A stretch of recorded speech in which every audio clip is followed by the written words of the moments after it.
tafsir suratu safati ambina wuli bini aya bi konontoni kononton. أعوذ بالله من الشيطان الرجيم وقال إني ذاهب إلى ربي سيهدين رب هب لي من الصالحين.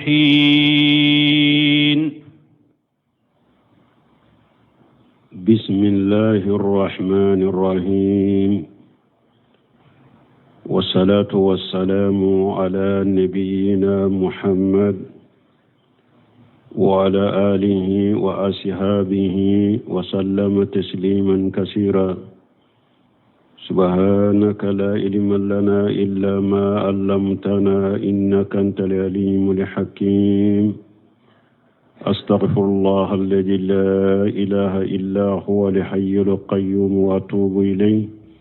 اللهم انفعنا بما علمتنا وعلمنا ما ينفعنا وزدنا علما. biye karisuye hijriya bakele ani kemenani ani binani ani nani shahru jumada al-akhir minye hijriya sankalo worona bisunye mugani fulanai miladi nasaraw ka jate bafula ani muga ani saba sankalo folo bisunye tani durunai ambe bako jikuruni golofula masjid salamu kono. أعوذ بالله من الشيطان الرجيم وقال إني جاهب إلى ربي سيهديني. يقول تعالى مخبر عن قليله إبراهيم عليه الصلاة والسلام على بانك باريا كابو أكتركما من إبراهيم على كتنونا كسبك إنه بعدما نصره الله تعالى على قومه تمام على إبراهيم الدماء أكم غوكا وعيش من إيمانهم إبراهيم يرجع تجرا أكم غولا قوت لمنيا بعدما شاهدوا من الآيات العجيمة وكلم كفي كتا من شبويه من بين أجهرهم هاجر من بين أجهرهم ننكيل إبراهيم يهجر كي كبوشلا تمام أيوة أيو هوجا جوكا فو يا لانيني كافغا فغا كوجوكولا من يكتا سما من كافلا كنو تمام يوكيالا ألا يا كيشي kulu ka fere nu ka dabalu anu ka moyembe ku bila duguma ka Ibrahima demu ka kabilu sanfe ninke la jigi tigira mogo munun ben ninke kan ninjugu ya nin faga ko jugu taki segere tauhidi kama a jigi tigira ku te limaniya wa qala Ibrahima ko inni jahibun ila rabbi akonne beta kata yorola mbese kin tigi ala bato chogo nyumala yoromi kabo auchela minye sami jamanay rab ila rabbi sayahdin inni jahibu ila rabbi sayahdin nibetan tigi ala fi manam beta yorola mbin tigi ala kelempe bato yoromi awan tigi ala bin kandafana abin kanda fana kin sabati mben ka tauhidi ni sira nyuma min kan tigala bin kanda ka bin sabata ka fana Ibrahim atali min fulenin ye ayere ye tali fo ka hijira ke ala ya sabata ka ni nya yere Ibrahim ka hijira min fulenin ye ala de jenanai aya fo ka ke ala ya sabata ka me Yunus ta ale bora ka mugo chela ala ma nyamariya aboli infana ala ma jenai aya jalaki wa yunusa iji jahaba mukhadiban fajanna alla naqdir alay yunusa tara ala ya le jalagi parce que ala ma nyamariya ka bo aka mugo chela bo ale ye boli min fana ke ala ma sabataka me Ibrahim ka hijira harina ya soro alama nyamariya dama ko akabo Ibrahima yere hijira minke ala ya sabataka kala kalanye katonaka Ibrahima ala jenana ka hijira ye akabo akamo chela akonebe tantigi ala fe katantigi ala bato yoro la mbesi ka kelem bato yoro mintigi ala ben kanda fana rabbi intigi ala habuli minas salihin ikam mo nyuma do dinnema يعني أولاد متيئين يكونون يودا من قومه وعشيرته الذين فارقهم إبراهيم يعني على في كو على كفالنك عليه عليه براكا مغو منون چلا مغو جوغو منون چلا على كدوندي عليه ما دي منون بك على بطو لويه ni ala bo fale aka kabila minye kabila jugu ye na yu fara nyonya ko ala ko fara ma dewnye munum beke ala batulawe mun teke comme aka mugo togo Ibrahima yo nyine ala fi man taraka shay'a awadahu Allah khayran minha ni hada madenye fengo fento ye ala kamade ala ba fali ye fenye min kausa eye min to sikatolo ni nunte krobo fo ni ma keni dusun kalashi woni ma keni dusun kalashi donc ni nyayirana hada madem bora ikam mo la chogo ikakabila kera chogo nu banna nin tawhidima ibu faranyo nya foitika Ibrahima tayawa tawsiri kelaw doya aya woro ken kan yoro tawsiri ne aya kam go faranyonya qad kanat lakum uswatu hasanatu fi ibrahima iji qala li qaumihi inna buraa'u minkum mimma ta'buduna min dunillahi kafarna bikum wa bada baynana wa baynakum la adawatu wal baghda'u hatta tu'minu billahi wahdahu ألقوا قد كانت لكم أسوة حسنة في إبراهيم والذين معه ألقوا لدغلك نيوما كيرا أو ما إبراهيم كباريا لا نمون فارلم باكا إذ قال لقومه إن براء منكم قد كانت لكم أسوة حسنة في إبراهيم وقومه ودته وإذ قال إبراهيم قد كانت لكم أسوة حسنة في إبراهيم والذين معه إذ قال لقومه إن براء منكم تمام إبراهيم أكو أكمغوما أكون نباري لمبي أوما أكو أكمغوما نباري لمبي أوما كفرنا بكم ومما تعبدون من دون الله نكافرني أويا أنا بفيمو في مبتو كفر ألك وبدا بيننا وبينكم عداوة والبغضاء أبدا حتى تؤمنوا بالله وحده أيوة كونيا أني جويا وبانغيرا نيني أو تشيدي كتافو يرجما قد كانت لكم أسوة حسنة في إبراهيم والذين معه إذ قالوا لقومهم إن براء منكم ومما تعبدون من دون الله كفرنا بكم وبدا بيننا وبينكم العداوة والبغضاء أبدا hatta tu'minu billah juguya ni koneya o bangira nene awuce bada ha anka juguya nan ka koneya danye yoro jumaye hatta tu'minu billah wahdahu fonna wulli manani ala kelen pewye ya banaka kabila ma amma ko ta ka kabila ka tauhidi kanu de ni ka kabila ye tauhidi kanu yi kanu tauhidi ka ika kabila yenni sunna kanu iyi kanu sunna kan ika kabila kanu ke men ni ka kabila ko lu nya tana ye tauhidi de nya tana ye tauhidi tigi ulu nya tana ye sunna de ulu nya tana ye sunna mode awajibile mbi ka ikun ko yidusukun kono ni tese ki ka tauhidi ni ka sunna ke numu faranyogonya de o faranyogonya ibese ki ka tauhidi ke yoro me kata ke ibe ka sunna ke yoro me ka ke ibese ki ka salafiya ke yoro me nyema ka ke ala yode fu akoy ibrahima kera aw malla degle ko nyuma yenni ndeke o fora wa yaw kono ewa ya afule wa khala inni jahibu ila rabbi sayahdin awa kombetin tigi alafi ntiga ala bin kanda rabbi habuli min salihin ala ikam mo nyuma dinema de nyuma dinema mbora mogo munun cela munun beke ulu tanay awa ni mogo fana jamakulu fana ni yu fara nyogonya tauhidi juguya de kama yu fara nyogonya ni sunna juguya de kama ala bu faliye jama wore min kausay bora jama minna man taraka shay'a lillahi awadahu Allahu khayran minha ni mogo ye fengo fentoy ala kama ala ba faliye fenye min kausa eye min toy ni be fokunye munye baluma ambe jian laba minna mbode fonte shege abe tauhidi min ka be sunna min kala fahamu salafu salih aye sabati ni mogo bora akoro ni sikele ni sibrinya keleye ni alama farika ibe halaki ewa nin kabila funi ni njia jama fute foi nyayima jian itanyi ma kaburu kono itanyi ma lagra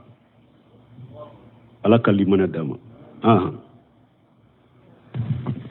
فبشرناه بغلام حليم فبشرناه نينكله على قولي إبراهيم كباريا بشر يده نيه كباريا نيومان فوم مغويه نزيرو يه نيه كباريا جوجو فوم مغويه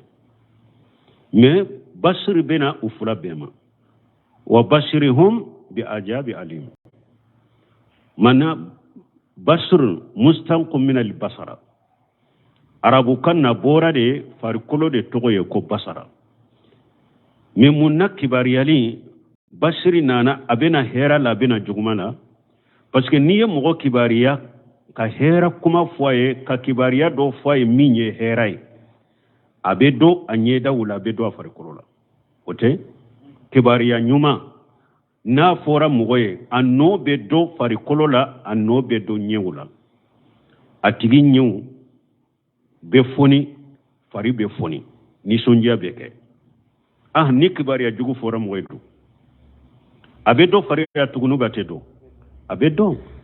asigile ndoro anyew be kumu afari be fa donc wala bashir ni hera fora mogoye anno be ye farikolo la ni juguma fana fora ye abe anno ye be farikolo la o de yato bashir na fula bela abena hera la bena juguma la me ya hera de do fa basarnahu bi ghulam halim ala ko ale ibrahima kibariya kan ni sonja ko abena denke soro denke minye munyu baga fana ate teliya akakola abaka ko bekeni basigini hakli sigini munyu ni sabalide ayo dendama وهذا الغلام هو إسماعيل عليه الصلاة والسلام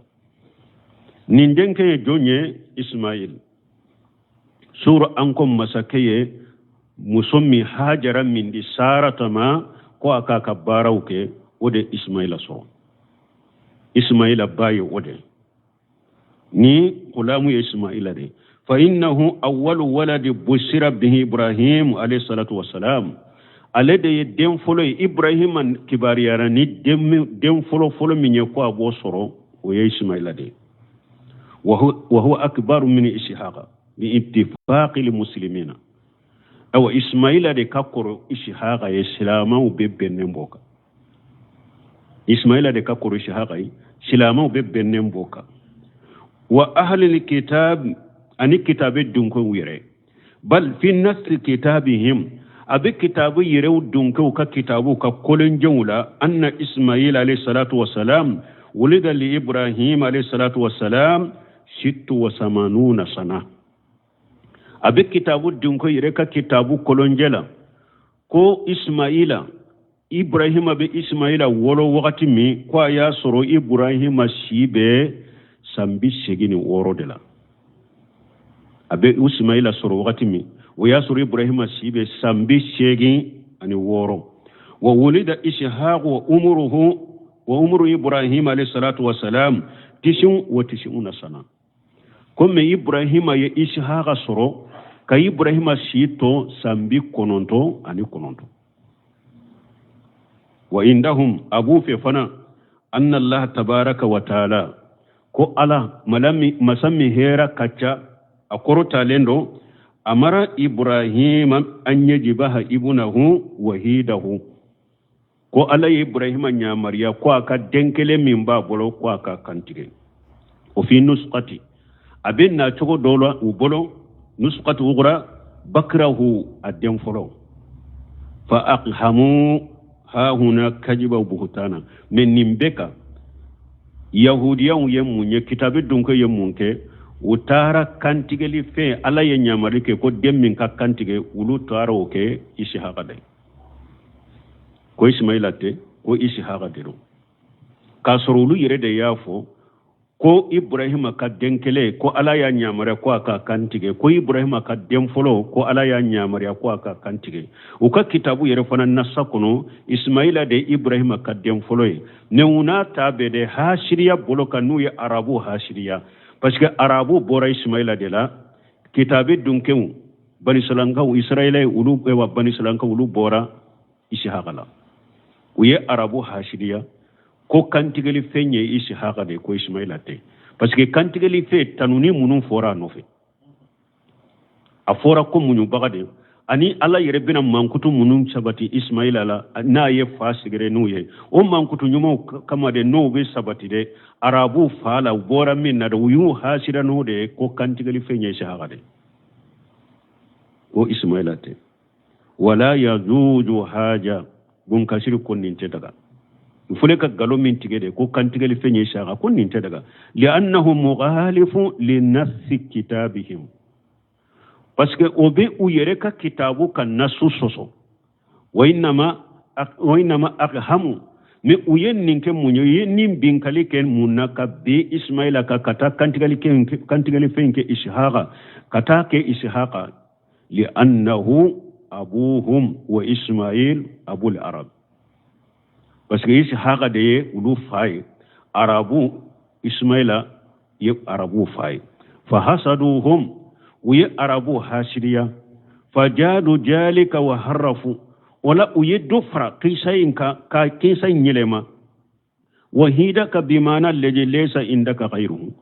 wahidu koro ye munye ni ukoko ala ye Ibrahima nyamara ka den kele ko aka akantige wahidu yede demme akelembi bolo demure teni ote fa inna Ismaila kana jahaba bihi wa bi ummihi ila makkah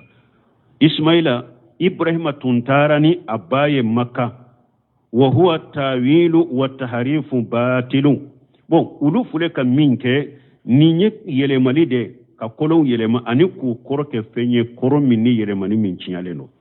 فإنه لا يقال وحيدك إلا لمن ليس له غيره ko parce que itese ka fo demma ko wahido fo demmi ni demurete ni alete waida fa inna awwala waladi tuguni Ibrahima ka dem folo lahu ma'ajjatun ma laysa liman ba'dahu min al-awlad Ibrahima ka dem folo bonyaw baye bonyam mununte dewun to ye munun nana kofe fal amru bijabunihi abulaq fil ibtilai wal iqtimari bo ni ala Ibrahima nyamare ko o kantige udilla jarabini anude balaw kabo kateme den fula bi bolo nun ko kelenka kantige jonka balaw kabo nin kelem de bi bolo foy faralenta ka folo o kan kattige udilla jarabi kabo ba ube Ismaila be Ishaqa be nyamare like ka fo Ishaqa de ka kantige Ismaila fana be jonka balawuni lu jonka la jarabu ka gile denkele inta ore la jarabu kabo wa gar jahaba jama'atun min ahli al-ilm jama chaman tara no fe doni ke bagawula ila anna zabihan huwa Ishaq ko kantigali fenye Ishaq de wa hukiya jalika an ta'ifat min as-salafi bun kasir ko yenni mafula kabo sarafu do bolo hatta nugula ambadi sahabata radiyallahu anhum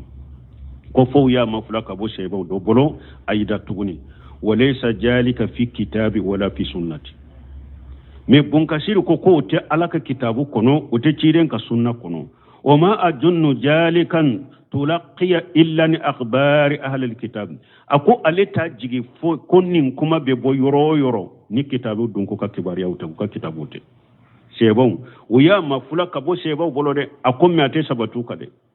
ko aleman nin kuma bo yoro jigi yoro shila ni kitabe dunko ka kitabu te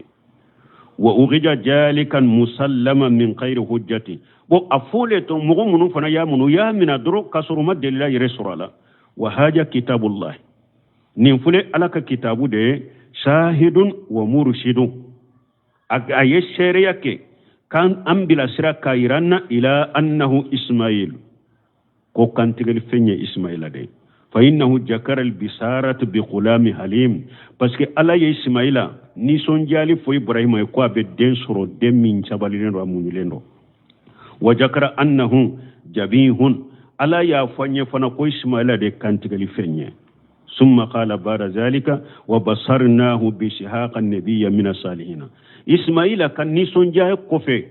كا ابراهيم نيسون جاي اسماعيل او كوفي دي ابينا نيوفي الا كو علي ابراهيم نيسون جا كو ابي اسحاق سورو اسحاق النبي نيوما دي مو نيوما دي دو بو ابي يورو دي ومن ورا اسحاق يعقوب dem min fora koybono osro o fana bina dem wore soro eska ala be nyaamare ke ko ka kantige tuguni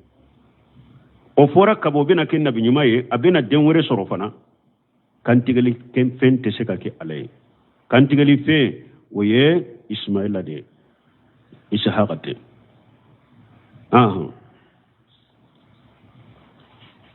awde ato bunka sirko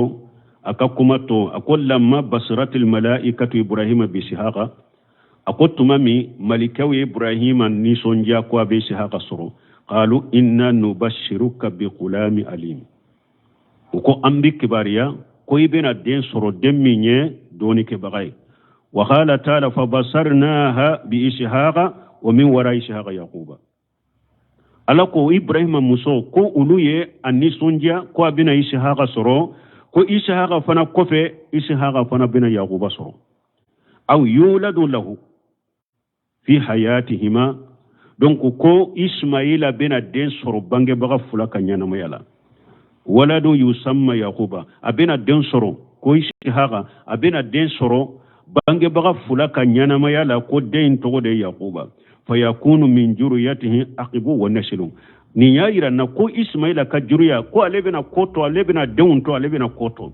wa qad qadamna hunaka annahu la yajuju ba'da haja an yumaru bi jabunhi wa huwa shaghiru bon nin kofe bun kasiru ko ale ya fo kakoro nin be donen kofe donc ala te nyamare alike ko ismaila e ishaqa ko akan katige a fitini lianna allah ta'ala qad wa'adahuma bi annahu sayu'aqibu parce que ala ya bange baga fula kibariya ko abena koto abena kofilata abena dunto wa yakunu lahu nasiru ala yu kibariya ko abena densoro fa kayfa yamkun ba'da hajan an yumara bi jamuhi saghira donc nimbe ko fa besika ke chogodi niko ala bu nyamariya ko ka ishaqa kantige afitini wa ismaila usifa ha huna bil halim li'annahu munasib li hadha al maqam bo ismaila afora man yorola ko munyu baga sabali baga abe ko bekenin neme de atetelane akakuye ako okuma fole ismaila kan nimman kutu fole ismaila kan yorola ani fole kakan yorola basika bena bara minte فلما بلغ معه السعي قال يا بني إني أرى في المنام أني أذبحك فانظر ماذا ترى قال يا أبت افعل ما تؤمر ستجدني إن شاء الله من الصابرين فلما بلغ معه سايا تمام إسماعيل أسيرا دغري ما إبراهيم بولو أبسكا تاما ني إبراهيم بيتا يورومي أبسكا تاما إبراهيم نوفي كتا بس ديم فولي أبلا حلا سابا دي نيونجي na be tufuli ala abe shimmi a fitinin lama abake ka shindemi bange baga nin dololen ta la chogoya dola nin te folo yewa beta laba na laba ni dem fana balu yara fana bange baga ka din dololen ta la chogodola keri ayereye o wakati ni dem balu yara akera yereye o wakati aba dama de bange baga nin dololen ta la kosobo yoro fana la chamanche munye ni dem bora dem fitniya la ama baligoya ni fitniya ni nyogonje akera denye abe fa no fe abe se katama fa no fe ni fa beta yoro me abe fa no fe o wakati de fa ni ndilole mbala katema fitni maka katema baligoya lenka o wakati fa ni ndilole mbe denna o wakati de denka gila bolo wakati le akorosili baka o wakati de wakati mi abese ka tama ka faraka kata yorola ama baligo ya demsen fitinite fana donc ka Ismaila to ola halala de akanu be Ibrahima dusukun kono Ibrahima nin dilole mbala o wakati la Ibrahima la jarabi donc ko Ibrahima la jarabi munya ala Ibrahima mina kake atteriye ala ka kanu be Ibrahima dusukun kono mais Ismaila fana kanu nana do Ibrahima dusukun kono ka fara ala ka kanu ka ala ba fe ka Ibrahima la jarabi kanu fula yinte se ka nyogon soro dusukun kelen kono te ne ala ka kanu ani aden ka kanu min fulen nenye nka alla jarabi yala ne ala ka kanu de kabbo dusukun kono abolo ube den kanu de kabbo dusukun kono abolo Ibrahima la jarabi la nindela donc ala ya yira Ibrahima la shigola akoy ka dem min fulen nenye de a kelempew de bi bolo i den folo ya ale de a sera degere ma fana i nin dingolole mbala a kanu bi dusukunna a kantige ka faga Allahu akbar barmo la jarabi men nimbo i wolo de hari ni mogo were ya faga a faga na yere mogo were ya faga ibe la hala minna ibo do janko e yere kwa o faga ka ke sababu ka bo jiyan kono bala ube nimbo la jarabu te nimbo me Ibrahima ye munke ala ye la jarabili minke Ibrahima ya bo asirafe kayira ala ka kanu mimbe ale dusukun kono ala ka kanu be Ismaila ka kanu nya le ka dusukun kono ayala ka kanu ani ala ka nyamariya aya bila Ismaila ka kanu nya ka dantige koyinka ka bo asirafe fo atora kanka tige ala de be dusukun do ke wale be kenema chogo mi Ibrahima bolo aba dusukun kono chogo kelende la ala yodo akonye fagali bo ala ni la jarabire adonna ibenne ala fe kateme Ismaila ka rijalu ni mo fenkera mo mu nyuma munun temina te ko ulu ye che ya inte che mina yokoy nunu ni ala ka mo tanu nende qur'ana kono anka nunu ka karama nu ka boni anka duye tuma me asera tamala ka fara Ibrahima ka qala ya bunayya ama fo ya bani Ibrahima ya yira denna nyamar kando bora ala fe konki kantige me akunte ika kantige limbola kunte ko ninjugu ya do kata ima wode ya to aya welene hinna welele ya bunayya ama fo ya bani ya bunayya ndenni ka yirisma ira Ismaila la ko min bena ke ila nkan ninjugu ya te katima de ala kan nyamar kandelo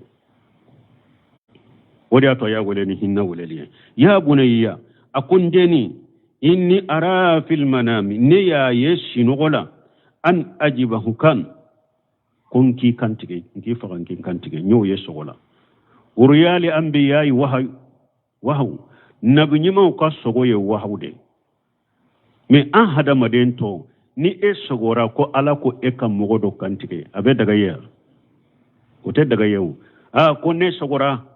ewa konka nim sarakati mashina bo obe sarakati bilika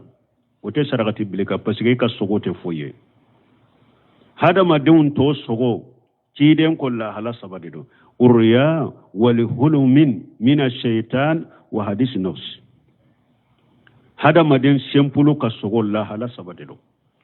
ciden ko sogo nyuma urya min Allah akuni sogo nyuma sigo nyuma ndeye sogo nyuma be bo ala defe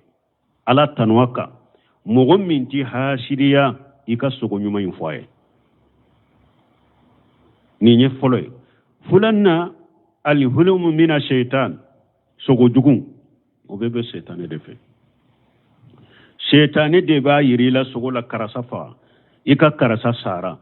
nimbe ni soro ninkerila tasuma yimina tasuma ika dumina shaitan be nunu yirayila shigola sinogola ube ka mogodo sara abe jahannaba kono nin sarakati bo nimbe bo shaitan defe ninte sogoya mina shaitan kiden ko nimbe bo shaitan defe akon ni sogo sugun ni ye ninye ni wulila ishigira ika tuke inuman na sinya saba ika fo ala ikintanga shetane toroma ani ni sogo jugumi ni yaye ikintanga toroma ika nin do uke inuman na sinya saba ka tuke ni ye sogo jugu ye kito kinin kere de ka ni ye duawin fo i yelema i ka da numan kere ka ni ye sogo jugu ye kito numan kere de ka ni ye duawin fo i yelema i ka da kinin kere ka awa iki dade ni sogo jugu na kana lakale mogo siye ati toro ni duawin kofe kana lakale mogo siye ati toro ne ni sogo jugu ya kore munye ne kana ta lakale de i dade aka ati toro tuguni parce que ciden ko sogo jugu fule de ako abe komi kono de na be pakata ni sogo lakale la nyuma ma akorofo ate jigi ati soro mais ni tora ka fo mo min be sogo korodo sogo lakale la nyuma yere de aya lakale minye ni alama fare ka bi soro wode ato ko ikana lakale de sebon utumbe sogo jugu doye a hammina kammi bolani adu sukasi fu be bana mais tuma mu yafo cidenye nin fura fuye ako uko depulu yo ke sogo jugu hammina bana tara kabu bolo kana lakale moy sogo jugu inma najwa min ash-shaytan liyahjunna alladhina amanu wa laysa bidarihim shay'un bi jinillah nin ko sogo ewa ala ko be shaytan de fay wodi ato dondola sehi muslimu kono ceedo na ana cide ma konne sogora sogo in konon kunkolo tigera ka bonna abe boli mbe bolano fe ciiden ka dola kele ni shaytani ye tilen ko keni ka sino la kana to la kale moye kunkolo be sika tige cugo mi ko be bolano fe akoni shaytani ye tilon ke na dona kele ka sino la kana to la kale moye donc sogo jugun idadi aka iya ye moye kana ta fay e yere ya ye kana fo kana la kale moye tanganya na la fa kiso atoro ki dadaka sabanay hadisi nafs hada maden hakili be min no fe kudai ko do yiddi sukundi lolen bala abika hakili la ika hamina ko do wakati be o hari ni jinguna doro nya do na nyogona doro ibo jole nyi nyekuro wallahi ne ta do fe ngo fenni deni wallahi ni ne nya to doro nde sogo deni na ibasuru ne ka herade ba furul ayi hakili de ba no fe ika hakili de ba no fe ni hakili dilola minna ni dilola ninna sinu tila hammi bila isinu ora doro ibo ye wote sogo ye wote fo ye koroto la yerew kiden ko ninde ma hadisi nafsi donc hada madun to sogo ni sabade do men nabe nyima uta o ye wahawde donc ibrahima ko akonya ye shigola onki kantige fanzuru ma jatara nde ewa yere ka jate minaki niye minye koina ka fonye bo ibrahima ye ninfo ismaila ye ama hakilina nyini de kibariya de ro aya kibariya de abafi ka ismaila fanalla ewa jarabi donc alaka nyamaru kayin kelina ke baliya bala fana bolo chogorni mais sino ate comme ibrahima ya nyina fe afule ni sonnan nka ke nima so akato la nyini to de parce que ibrahima te ismaila je nyini alaka nyamaru kana aya kibariya de pour ka fanakal limaniya na kala bato degere alaka nyamaru kan bato degere ona do afana be poso minna iye mi nye eko laje kofo qal ismaila yemufo ako ya abati ama fo ya fulana ya rajulu parce que ibrahima ye komi takatama o fana ke sababu ka faya ka wa foroma na bonyana karma borto ko boy aka kuma lankulo ni kuma juguta ka fa sigere ya ninjugu o mafo ya abati to sura fana ye fa wele ni fa ya bonyana karma wele li chowe akon fa ifal ma tumaru ama fo ifal ma tara iye minya kai ifal ma tumaru abe kuma ismaila fana ya yira ifala ebe ake kam minke e sagotewo inyamara na yire inyamara ni minya ke aye jalage boy ibrahima ka e fana man ninta yire ma koy ba ke ni yire sagoy koy nyamar kan de dirima ala inyamar yade inyamara ni minye ala ka nyamar kanke na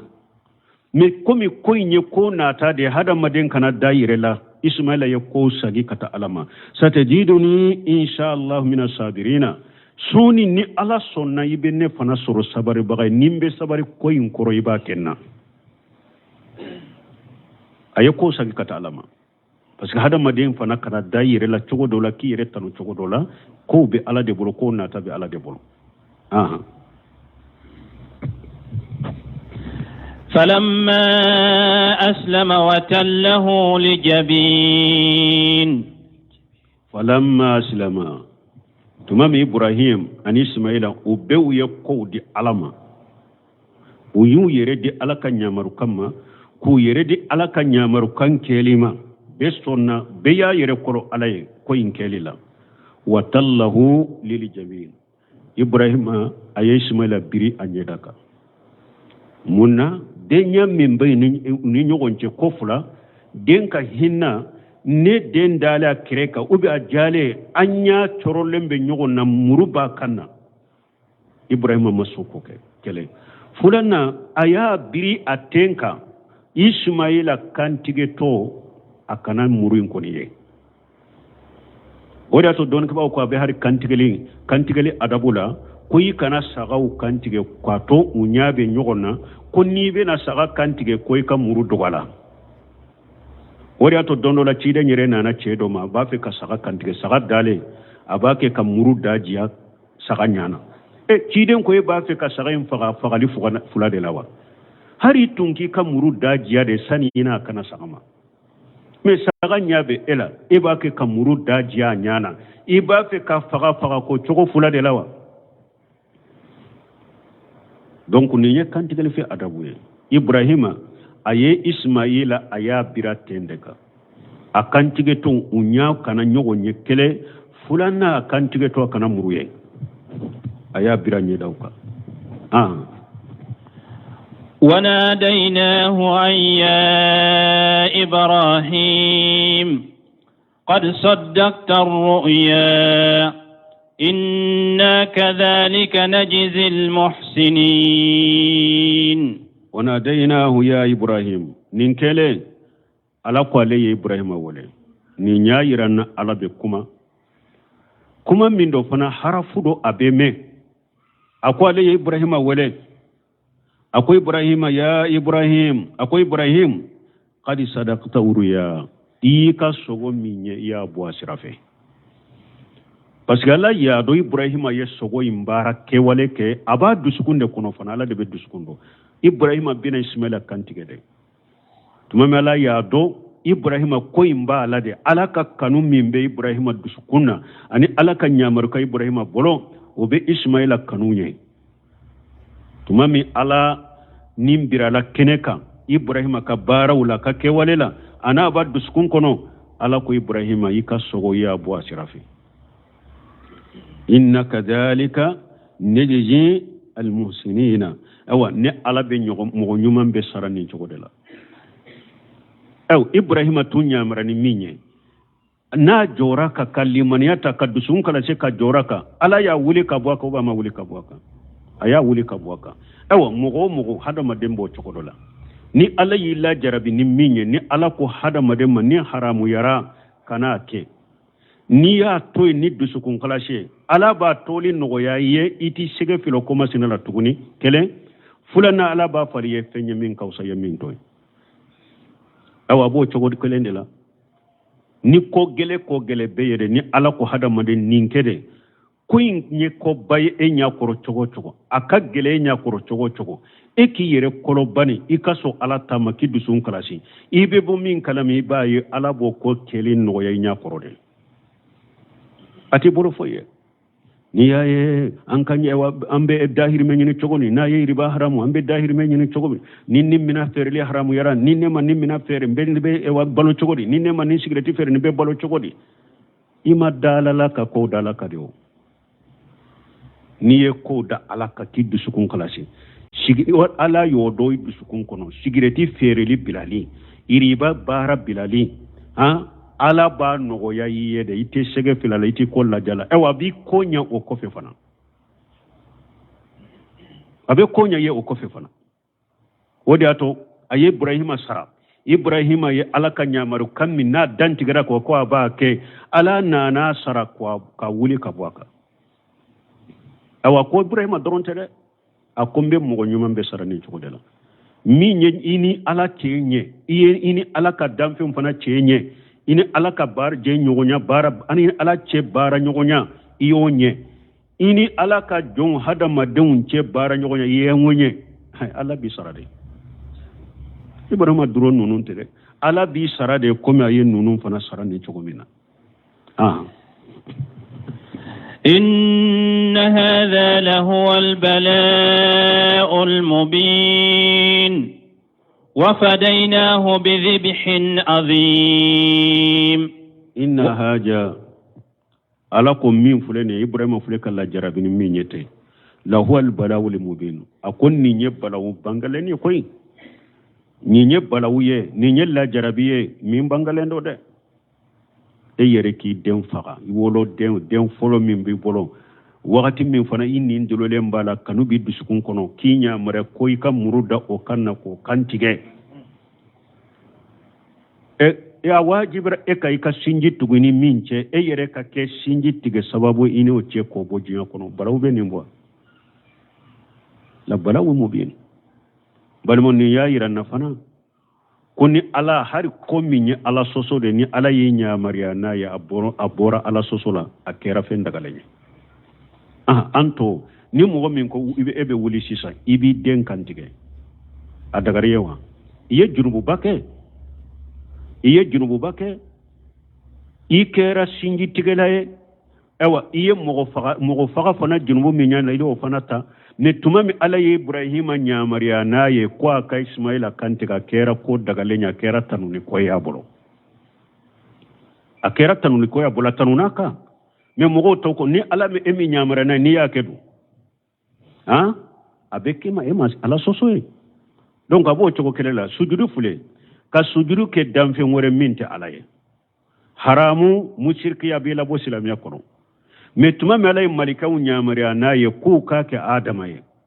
malikaw ye sujudu bi adama ye utanuna no be matanu tuma mi bulisa bannaka sujudu bi adama kera munye kera kafiri ye pasayala kan nyamar kan de soso o yorola donc har ko haramu yarende ni ala ye nyamarali ke naye ko ka ken abora haramu ra kera ko daga lenye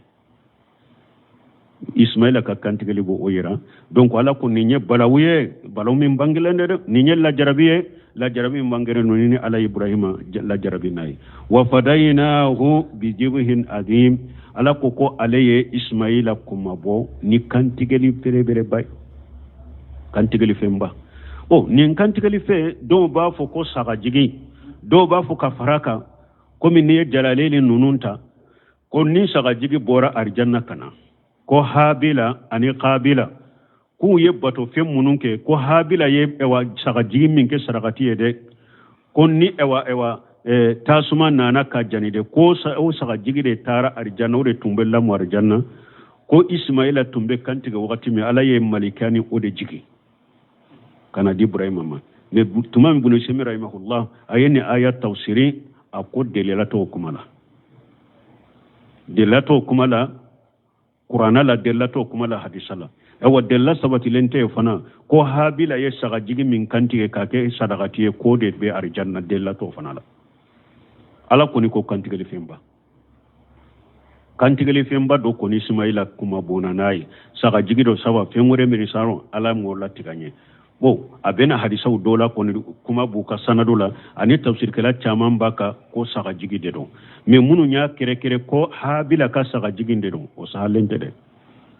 o yaqisa de salaniati de yoye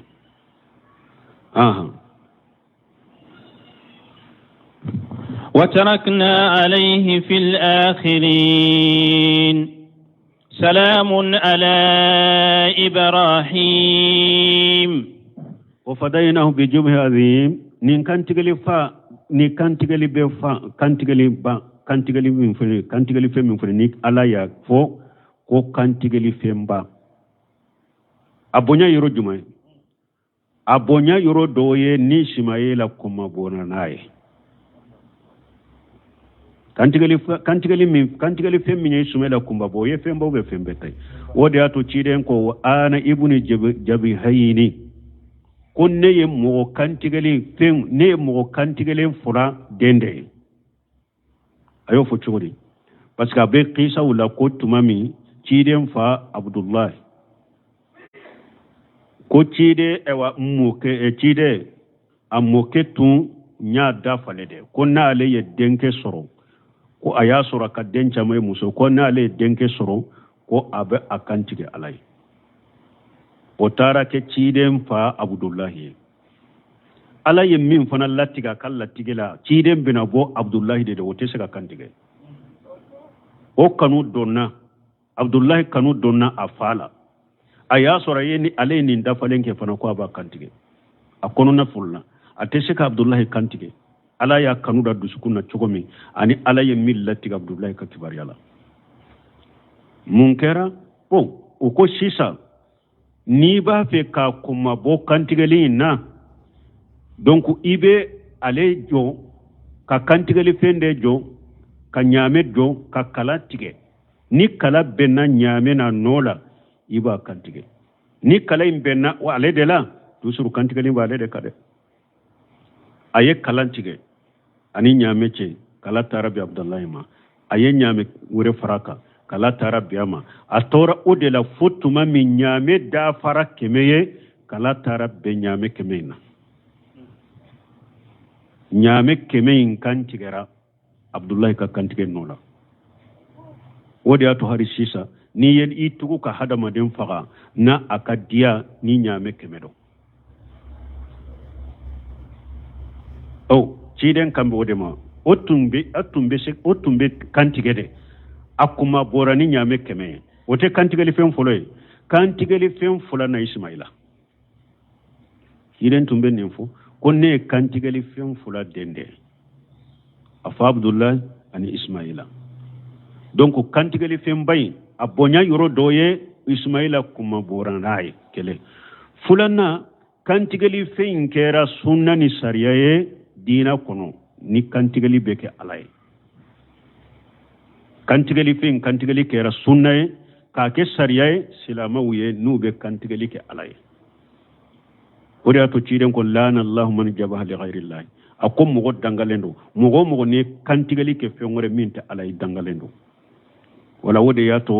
o ko alaye kantigali fengole ko kantigali fen kumbaba wa tarakna alayhi fil akhirina ala ko le tanuni to Ibrahima kam mo labawna jama kulu shimana jinya kono nama Ibrahima tanu no badam bukata yirema yahudiya ko Ibrahima ala ye tanuni minke Ibrahima ayem mankutu munun da fara Ibrahima la yahudiya ko Ibrahima ye yahudiya de nasara ko Ibrahima ye nasara de fo ala yire kuma ma kana Ibrahim yahudiyyun wala nasraniyun walakin kana hanifa muslima ala ko Ibrahima madelika ke yahudiya ye nasara te Ibrahima jengena kabo galondina bede masilama de do ala ye tanuni to Ibrahima kam mo labawunna salamu ala Ibrahima awa foli be Ibrahima ka danfum bebe Ibrahima fo foli be Ibrahima ka kabo alafe danfum nube Ibrahima fo كذلك نجزي المحسنين إنه من عبادنا المؤمنين كذلك ala kwale Ibrahima sara chogo mite katanu chogo mite nejejel muhsinina Ibrahima doronte de mo nyumam bebe sarane ala boloni chogo del ne ala be mo nyumam be sarani chogo del minye ini ala chenye ini ala che bara nyogonya iyo ke kanye chide nyo fonya anta abudallah ka annaka tarahu fa illam takunu tarahu fa innahu yaraka uko chide ngamali ihsan kunyuma yaye jumaye akwai ka alabato komi ni nyabe alala ne kan limaniya ne ka dankaniya mashe o dagarema a dokoni ko ala nyabe ela ni de nyuma ya ini alace nyuma ya ini danfeun ni nyogonce bajilun nada wa kaful aja wa hitimali li aja nyuma ya ini danfeun ni nyogonce fonnan shiriya ke kata danfeun ma ba fo de ma bajilun nada wa kaful aja fulana ikika tora mina kabo danfeunna sabanna wa hitimalu aja ikam munyu mo ka toro koro e kana ke mogo ye ko fente fonye ko nibe tate e kana ke mogo ye ko ateke nela nibe tate ika ke munyu bagay ka munyu hada madon ka toro do koro ika sabali ukoro ewa ika ke fonnan shirye fanaye iki tora mina kabo mogo ninde kanyuma yake ni damfe no nyogonche ewa ala ko ni mogo kera ni chokola ale ala ye ibrahima sara chogomi e fana be sara chogo kelendela innahu min ibadina almu'minina ewa ibrahima be ne ala ka jom mu'minu de la fana mu'mini de ro abe kontene ala ka jom mu'minu de la وبشرناه بإسحاق نبيا من الصالحين وباركنا عليه وعلى إسحاق ومن ذريتهما محسن وظالم لنفسه مبين إسماعيل كقباريا أني أكاقيسان إبراهيم أتشو وبنن كفي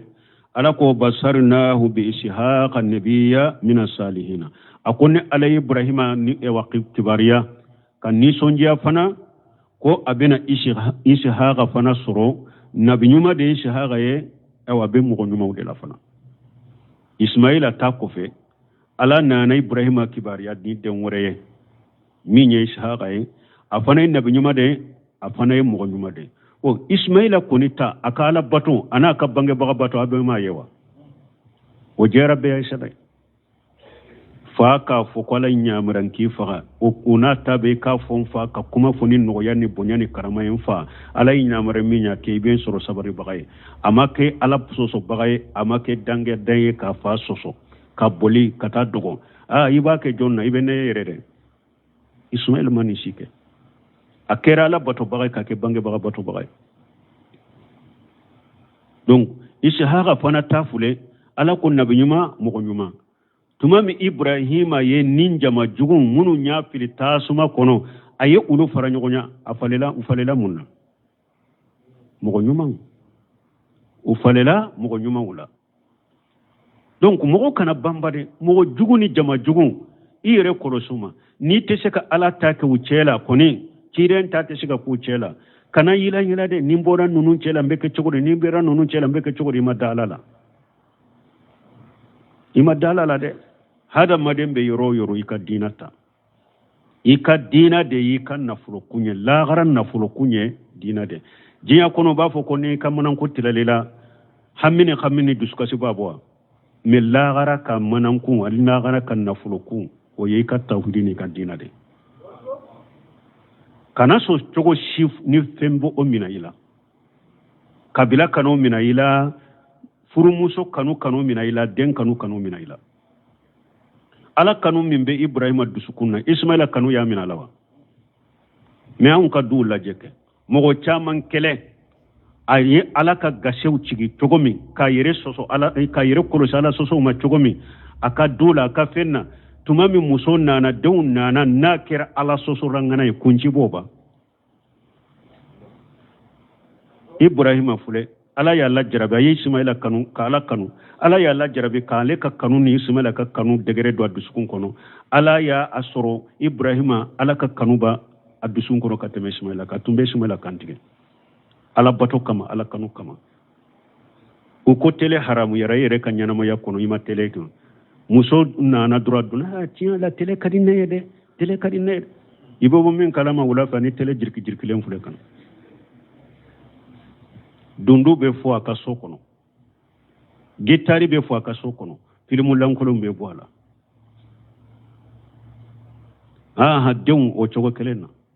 ale yere ya ashibe ke tele ko neta hara tilon kila tele tene bolo deun na ale dorebe bo min kalama ni tele nyune fule kana ko abe ke chogo din deun beta telo laje yero wero ni manni nati u ka laje nyere ka sokono kausa ikata walido kono tele don to fule لا يؤمن أحدكم حتى أكون أحب إليه من ماله حتى أحب إليه من نفسه وماله وولده ووالده والناس أجمعين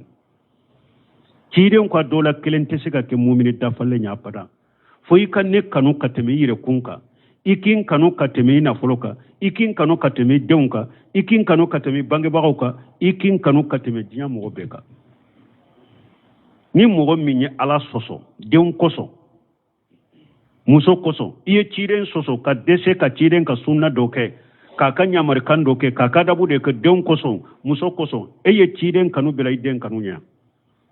e ye denw kanu ni ka muso de kanu bila ciden ka kanu ye ibrahima ka kisa minnu filɛ nin ye ninnu fɔ kun tɛ an k'o fɔ ka tɛmɛ kan o fɔra an k'o ladege de lagari kana lakum fi ibrahima wallazina amanu uswatu hasana ولقد كان لكم في إبراهيم ولقد كان لكم أسوة حسنة في إبراهيم والذين معه أفو كنت أنكو فكتمكتاو قيسا نونو ما فو نبي نيما منون تمنونو كمغوا قيسا ما فو قرانا كنا كفو كتمكدي أفورا دي أنكو لدغدي وفورا بارا دي كما أنكو لدغدي بل اللسان لنفسه بشيرا debi yere do ini ka muso be cogo mi ka du kono telefoni ba bolo donkili be lamme inyana be donkili kala inyana abe gitaru ke ana inyana fo itese ka bola abe tele laje fo minimi fo ewa ineri na dara fajiri ni itara dasili ate wuli kasalli yere e yere be nin ka sokono ebe iba tigi soro fana de ko dongodo nebe hijibu kelen kara qur'ana la mene dongodo nebe hijibu fulakara alqur'anu hujjatul laka wa alayka qur'ana na kima hujja illa gara ube qur'ana na kika hujja ala kan kisi kan tanga de na ya soro itumbe barake ni qur'ana yi abe kima hujja illa gara me qur'ana bake ka kala ete barake na yi la gara be kika hujja de ala kan kisi ala kan tanga de ni muso ni ndon nunun kanu kananta de nambe ala soso nambe ciden soso de jamana yin fana kono tauhidi desera kata nin kabilaw de bolo tauhidi desera kata muso bolo tauhidi desera kata dew bolo sunna desera kata kabilaw bolo sunna desera kata muso bolo sunna desera kata dew bolo salafiya ko ni temene ko ye bidiya de la hawla wala quwwata illa billah alaka kisi kantanga mbali maw alaka hinna na koy sani sana saya kana malaka hinana ka tubu no yanye annan ka juruyaw annan ka muso annan ka dew nambe nyogo nyana jenni ala kelempe bato ya ani ciden ka sunna bato de la famu salafu salih ni ala yere ko ewa rabbi hablana min ajwajina wa jurratina qurrata ayuni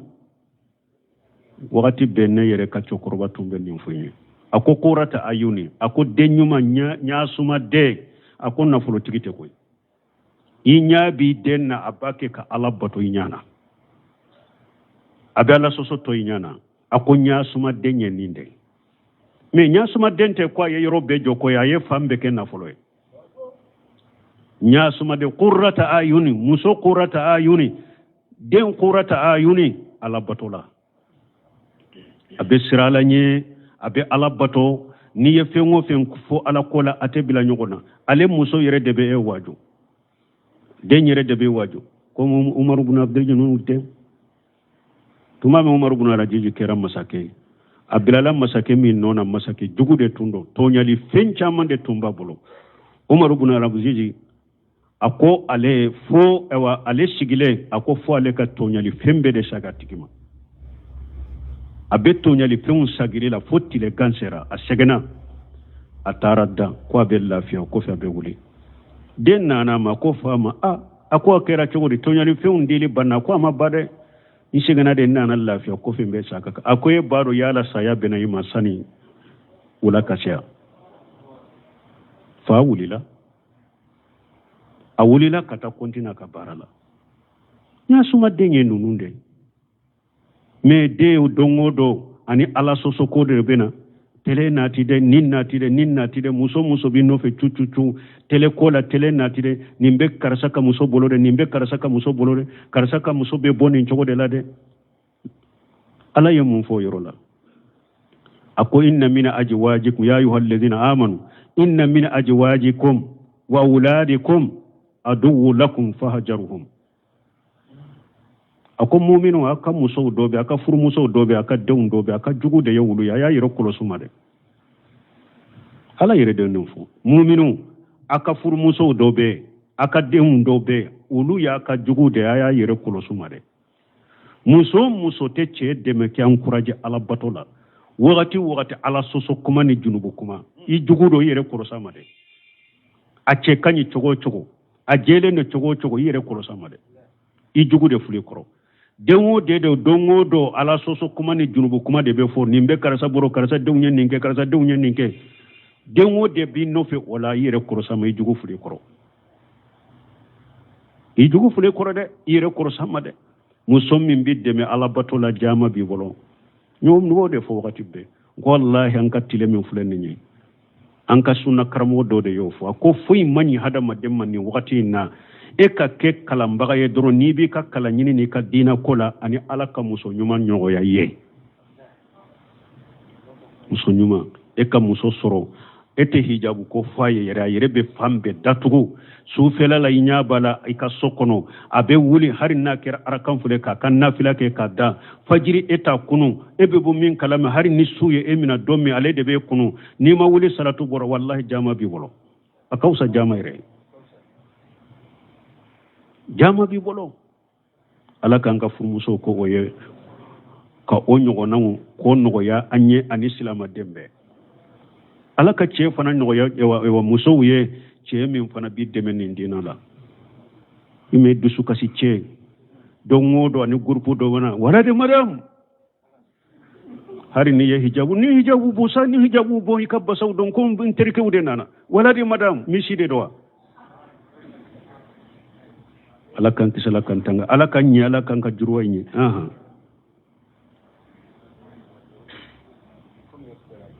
إنه من عبادنا الصالحين وبصرنا إرسلا وباركنا عليه على كو عليه بركة إبراهيم الله وعلى إسحاق أني إسحاق ومن ذريتهما محسن وبكما بساقي كتا إسماعيل ما على كو عليه بركة إسماعيل الله أني إسحاق ومن ذريتهما محسن وظالم لنفسه مبين ونونو فلا دون mogo nyuma bula udon fana mogo bula munyun kera yere kuntonyo baga yere kuntonyo min bangalendo kome ambora minna hada madon do be wulu kera mogo nyuma ya ala batola foi tinu chaate nyu encourage foi la ni ala batoti ani ala ko imu sommi aw sigila wulile wudde mo sigila wulile ala ko dina ko ala bato awa ala ko ismaila ka juruya ani ishaqa ka juruya aku don kera mogo nyuma wude uyu ni al in uche ala nye uye uni damfe mfana chenye me ako ismaila do be ishaqa be wajalimu li nafsi mubin wuli ye nyoro kuntonyo baga yere de ku yere kuntonyo min bangalendo mana munun kera la sosolay ado kera mushrike ado be kafiru yere ado be munafiqu de ado be silama kabaira junwu tiga la sosola ado bidiya mo nimbe jalimu li nafsihi mubin udewndo be kera u yere kuntonyo baga yere kuntonyo min na bangalendo no kera ala sosolay ala kankalla halanya ala kallabanye wakati seraya subhanakallahumma rabbana bihamdika ashhadu an la ilaha illa anta astaghfiruka wa atubu ilaik. Tafsir suratu Safati ambina wuli bini aya bi konontoni kononton. أعوذ بالله من الشيطان الرجيم وقال إني ذاهب إلى ربي سيهدين رب هب لي من الصالحين.